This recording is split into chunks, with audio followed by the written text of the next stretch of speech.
అట్లాగే ఈరోజు మూడో పాయింట్లో రొయ్యలు పట్టినప్పుడు 2 నీళ్ళ పాములు, అదే బురద పాములు, ఇంతంత లావు పాములు పడ్డాయి.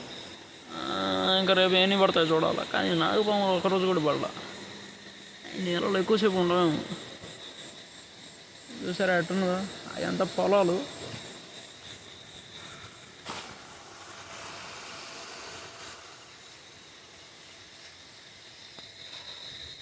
ఎప్పుడు నీళ్ళు పోతూ ఉంటాయి.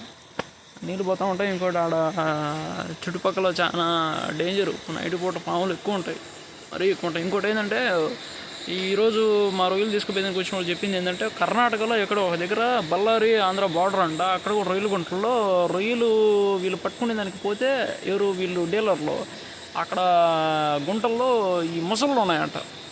ఆనాక ఒరిస్సా వాళ్ళు అక్కడ పనిచేసే వాళ్ళు వాటిని కొట్టుకొని తినేసినారంట. అక్కడికి ఇతను వీడియో చూపించాడు.